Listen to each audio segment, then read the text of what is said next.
I think he's like 30 though, right? He's still in his prime. He's still relatively young. He has about a solid 5 years. At least 3.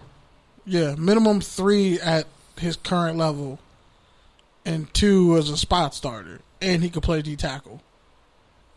Yeah, So, I mean, unfortunately, just stuff like this is business as usual. This happens on every team. This happens. Yeah. I mean, almost Shout out to Sean Phillips. Yeah, I mean, it's not like Ezekiel Elliott that holds out and then he wants all the money and then doesn't have anything good. If he set the bar so high, I mean, he arguably deserves it. And then on the owner's side, there is you're injury prone, and so hey, work it out. But season's around the corner. Yeah, I don't know how old he is. I think he's on the wrong side of 30 though. I feel like. Because I feel like he was like 27 when he signed that extension. even if it's a 3-year deal, you still have to pay him. Like, you can't lowball He's him. 31. I mean, who else do they have to sign right now? Like, Well, what? Derwin's going into his 4th year, right?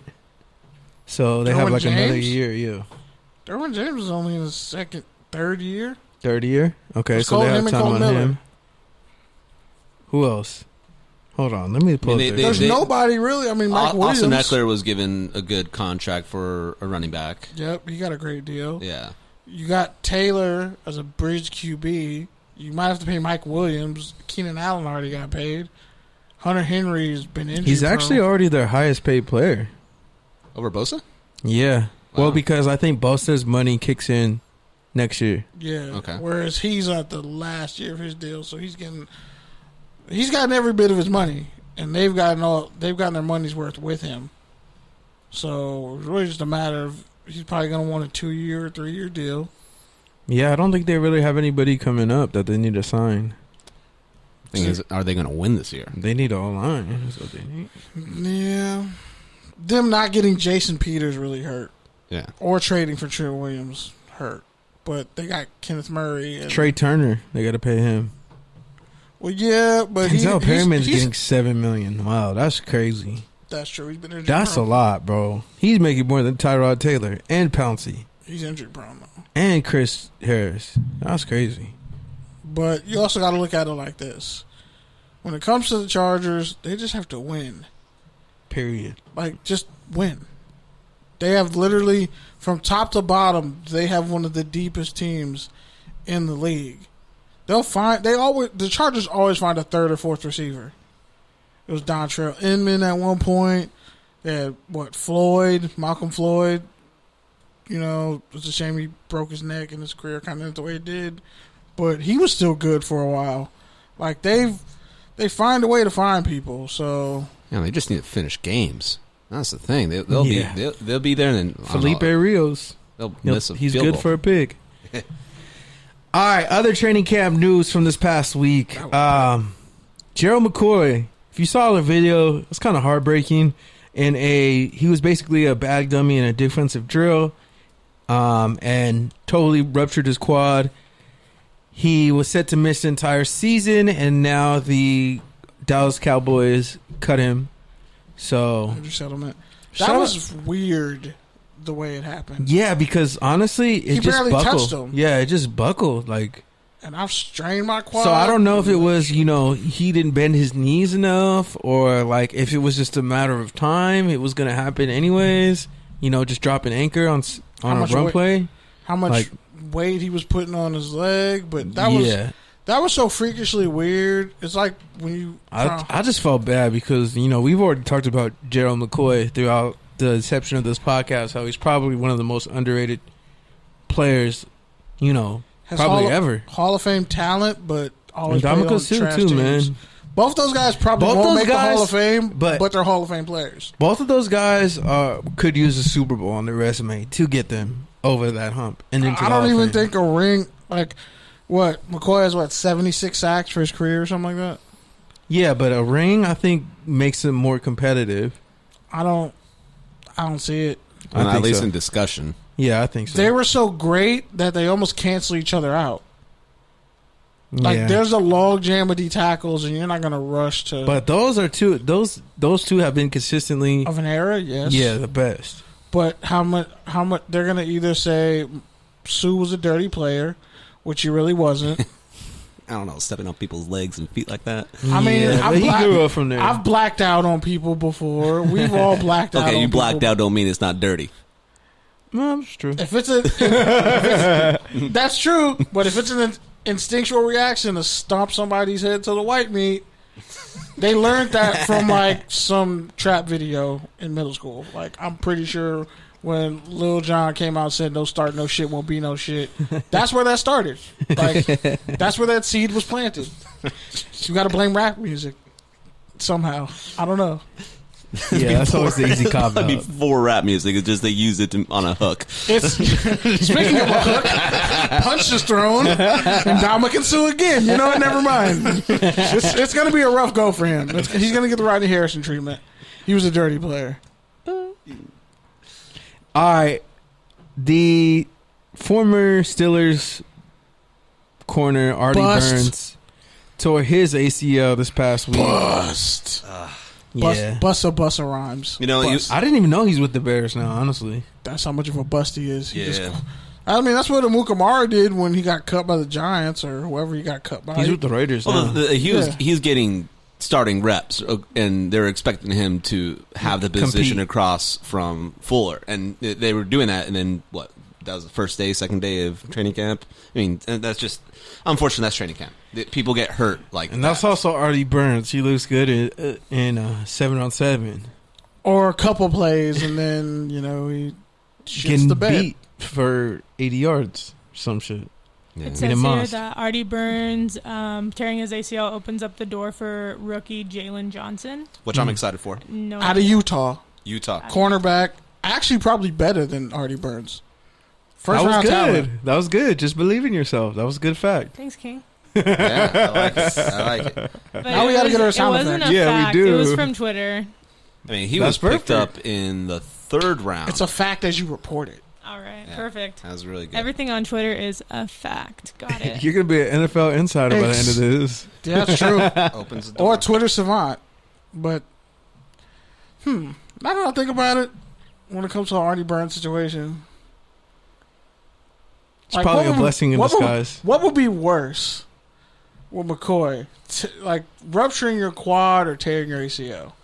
I'd say probably your quad. Yes, Yeah. because as someone who strained his quad on a freak accident in high school, I thought I was gonna die. It's just harder to rehab because it's like your you have quad to is literally four stay muscles. off of it. Well, think about it now. I mean, you have people and being hurt with ACLs and all these tendon injuries, and sometimes coming out better. I mean, Adrian Peterson got MVP after he tore his ACL. Yeah. Steve Smith Sr. Yeah. Freaks of nature. And it's just sometimes nowadays is that if it is completely torn and surgically repaired, you come back stronger. If you tear a muscle, it is never the same, never 100%. A tendon, I mean, I don't know what the procedure is, but you stitch it together, get it from a cadaver. I don't know, it'll be better.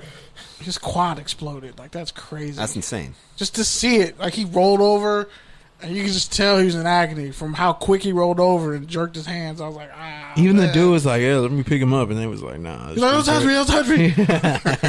We all know that. Don't touch me. I was like, he crying. He rolled over and he was crying. I felt bad. I was like, and then you could tell the dude who hit him felt horrible.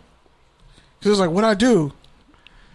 This is the most Bears content we've had on here in 6 months. Since me talking about Khalil Mack, I blacked out that day. Aaron Lynch. That's from all the alcohol you drank that day. Aaron Lynch, also not a wrong. Bears pass rusher, retired for personal reasons this past week. Notre Dame player, by the way. Didn't he go to USF? Yeah, but he transferred from Notre Dame. He was a 5-star prospect. he got kicked off of Notre Dame for some shit, right? Yeah. I think that was around the time where Lisa Ann was fucking Notre Dame students. Wow. She's literally, there's a picture of her butt naked with the Notre Dame receiver in bed. I gotta remember that dude's Was it name. Golden Tate?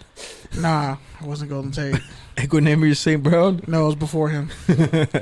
But yeah, After Maurice Stovall. Aaron Lynch was that dude for the 49ers that always gave them hope, but never put it all together. 20 and a half career sacks. And now that's Contavious Street. Wow, the fact that you remember his name. Kudos to you. No, I was fucking with Contavious Street last year too. You was fucking with Contavious? Yeah, I was. You was fucking with Contavious. Not Caldwell Pope. Good. Street. Good. Yeah, the streets. Also this week, Patriots seventh round pick Dustin Woodard retired regarding COVID safety issues, and Spencer Long, 49er center, also retired. He retired like the first day. He was like, I gotta block all these motherfuckers. I'm out. Well, what's up with these draft picks for San Francisco just retiring before snap? I mean, it's a couple years in a row now. It's kind of unrelated. And then Anthony Davis kept retiring and unretiring. But again, you don't trust Rutgers offensive lineman. Jaguars defensive lineman Rodney Gunter also retired, but his was for a heart issue. So his aorta's big, is enlarged, and if he plays, he could almost definitely rupture it and die. Yeah, he's probably more prone to COVID too, I'm sure. Yeah, I think so. But yeah, crazy time to be an NFL player right now, especially if you're on the bubble. They offered him because normally you'd have another 10 people, ready on the practice squad, but you don't even have that right now. So it's really pulling people off the streets. It's cats online saying, "Look, here's my college stats. I can play, and guess what? I'm still in shape." You got to start advocating for your boy from the XFL, Dwayne Smith. Is that his name? Which one? The O lineman you interviewed. Oh, and Antoine Wallace. Oh, Antoine Wallace. That's what he was. Way off on that. Yeah. Name. I was like, where I got that from. He's talking about The Rock. I was like, Anthony Johnson got traded from the Wildcats to the DC Defenders. That's the real drinking game. Every time I fuck up a name, just take a drink. Oh my god, that'd be funny. That's alcohol Episode poisoning. 200. It's gonna be a drinking game. Here's a list of things to pronounce and enunciate. Oh Pete. god, that'd be awful. Kenny, it'd be like a hockey game, No, the fuck I don't. You don't see it as he just points a note, just slides it over. That one, say it. Say that word. There's a LL. Like there's two L's, so LA. There's two E's and a B. Eb or Ebe. And the last thing that I didn't get to, Cameron Smith, Vikings linebacker, is the first known NFL player to miss the season due to COVID-19 related heart illness. He will reportedly have open heart surgery.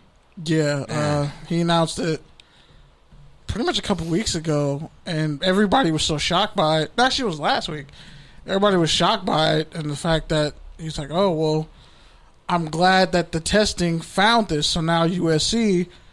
what they're doing is they test all their players for COVID and they test your heart. So you have to pass both those tests in addition to some other things. USC is one of the few schools that doesn't have any COVID cases. And I mean very few. So, and the fact that he's an alum. Which brings us to... Oh, wrong sound. Oh yeah, that counts as a drinking game too. If Pete accidentally fucks up on the boards or mispronounces something. Kenny's college football spot. So, Kenny, take it away. Hey. All right. So, a lot of things have been happening in college football this week. And honestly, it's kind of making me want to go back and think about hey Pete, did we really waste our time and money in college? Because oh boy, let's see. Start with the first thing. So we're talking about heart ailments and diseases. Georgia State quarterback. See, now this is where you start drinking because I'm gonna fuck up on somebody's name too. Michele Colaswirdo. Whoa! Wow. Hold on. So Mike L.E. Mikele. Mikhail, I'm assuming that's how you say it. I don't know. Colasordo. There we go. That's as close as I'm going to get. Sorry. He has a COVID-19 related heart condition. He's going to miss the whole season. Essentially one of the first people in college football to come out and announce that. And now people are saying, let the kids play. This kid is going to miss the whole season because he has a heart issue directly related to COVID-19 because he tested